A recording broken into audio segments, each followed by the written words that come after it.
Ça y est, c'est la rentrée, les vacances d'été sont terminées et vous êtes déterminé à reprendre le sport de manière régulière. Vous avez même peut-être profité des vacances d'été pour faire un petit peu de sport, donc ce serait dommage d'en rester là. Donc voici mes meilleurs conseils pour vous aider à reprendre le sport de manière régulière sur la durée. Et avant d'aborder tous ces petits conseils ultra faciles mais très pratiques à mettre en place pour reprendre le sport, on n'oublie pas un petit like, un petit commentaire sous la vidéo pour m'aider avec l'algorithme de YouTube. Et puis n'oubliez pas aussi de vous abonner à la chaîne, ça va vous permettre d'être informé à chaque nouvelle vidéo publiée, en environ une par semaine, avec plein de conseils pour vous aider dans le sport, l'alimentation, le bien-être en général.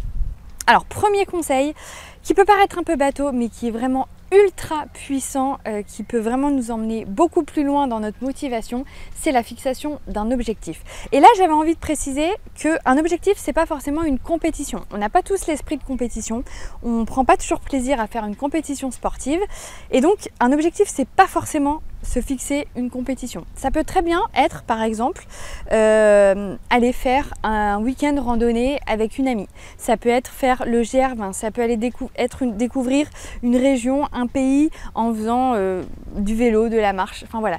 Un défi qui va nécessiter évidemment une condition physique et donc qui va demander de la préparation en amont avec de la marche, de la course à pied, je sais pas, du bateau, nager, enfin n'importe quoi, mais quelque chose qui va demander une préparation.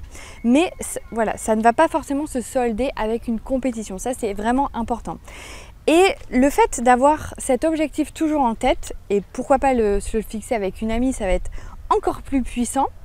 Le fait d'avoir ça en tête, et ben les jours où on sera moins motivé, où on n'aura pas envie, on aura la flemme, et ben on sait qu'on aura ça qui va nous porter, ok, si je veux y arriver, il faut que j'y aille, et donc on va se mettre en pilote automatique et on va y aller. Donc vraiment un outil ultra puissant, se fixer un objectif.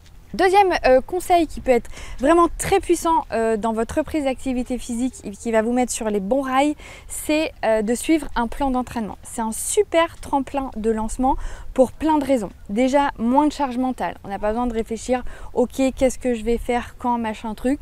On suit le plan tout bêtement et on réfléchit à rien. Deuxième point positif d'un plan d'entraînement, il y aura moins de lassitude puisque c'est vrai que quand on s'entraîne tout seul, on a tendance tout le temps à aller faire la même chose. Toujours son petit footing, sans variation, voilà. Là avec le plan d'entraînement, on va varier les séances, les durées d'entraînement, les intensités d'entraînement. Donc ça permet d'être toujours motivé, toujours de se challenger et toujours de progresser. Donc moins de lassitude, plus de progression. Ça va permettre aussi d'avoir des conseils. Moi sur la plateforme, à chaque fois qu'on me pose une question, j'ai vraiment plaisir à vous accompagner et donc à vous donner tous mes meilleurs conseils pour arriver à atteindre vos objectifs. Donc grâce au plan d'entraînement, moins de charge mentale, moins de lassitude, plus de progrès, plus d'accompagnement. C'est vraiment un super truc pour se lancer.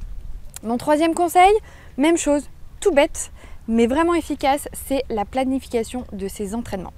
Dans l'idéal, et l'OMS le recommande, il faudrait pouvoir bouger tous les jours. Mais voilà, on sait que dans la vie de tous les jours, c'est un peu compliqué de placer une séance de sport tous les jours. Donc voilà, ça serait bien au minimum d'en faire 3 par semaine. Et puis les jours où on ne peut pas aller faire du sport, c'est vraiment intéressant d'aller bouger, sans mettre forcément des baskets et faire une vraie séance de sport, mais bouger. Par exemple, aller au travail à pied, aller chercher le pain à pied, ou si on n'a pas l'occasion, si c'est des distances trop longues, le soir quand on rentre, alors on fait le tour de pâté de maison en marchant.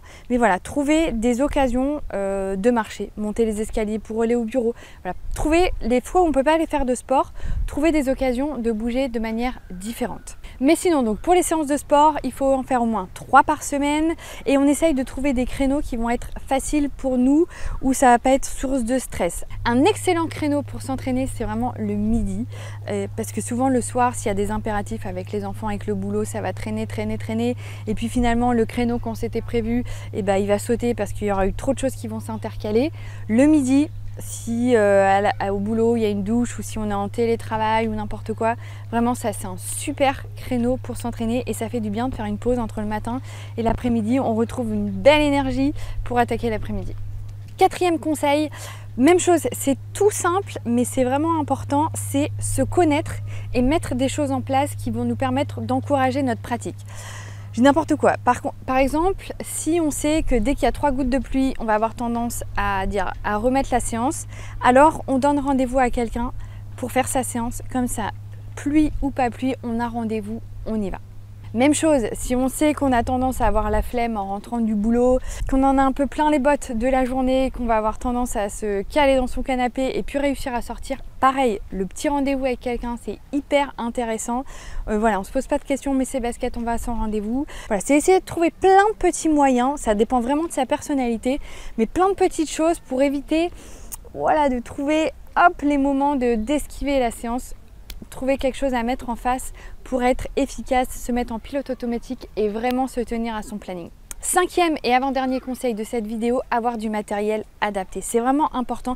C'est pas parce qu'on est un débutant, c'est pas parce qu'on est en une reprise d'activité physique qu'il faut pas avoir du bon matériel adapté. Ça veut pas dire partir dans des budgets de dingue, mais avoir une bonne paire de baskets dans lesquelles on va pas se blesser, dans lesquelles on va se sentir confortable. Ça veut dire avoir une bonne brassière qui maintient bien la poitrine. Ça veut dire avoir des t-shirts respirants dans lesquels on se sent bien. Il existe plein de budgets, donc vraiment ça c'est pas un problème de budget, mais c'est pas parce qu'on est débutant qu'il faut pas avoir un bon équipement. Allez, on attaque. Le dernier conseil, c'est un peu plus mental, je dirais, c'est il ne faut pas vivre le sport comme une punition. Alors ok, en reprise, tout ne sera pas facile en termes de sensations au début, on va se challenger, mais c'est aussi agréable de se challenger. On peut aussi trouver du plaisir dans la douleur, dans la souffrance du challenge. Et puis au fur et à mesure, ça va devenir de plus en plus fluide, de plus en plus agréable et ça va être vraiment nécessaire d'avoir ce temps pour soi, ce temps où on va monter le cardio, le temps où on va sentir ses muscles, le temps où on va voilà, se challenger, ça va devenir agréable. Ok, au début, ça va demander de l'adaptation physique, de l'adaptation organisationnelle, mais en aucun cas le sport ne doit être vécu comme une punition. Voilà, il existe encore plein de petites choses de bon sens pour s'aider dans sa reprise, mais ça pour moi c'est vraiment les 6 points incontournables pour se donner la chance de réussir dans sa reprise d'activité physique. En tout cas, j'espère vraiment que vous allez y arriver, j'espère vraiment que vous allez prendre du plaisir. Si vous avez besoin d'être guidé, eh ben, vous avez plein de programmes à disposition sur mccoach.fr. Si vous avez des questions, je suis évidemment là pour vous répondre. On n'oublie pas le petit like, le petit commentaire, l'abonnement. Je vous souhaite une bonne reprise, plein de belles choses et à très vite pour d'autres conseils.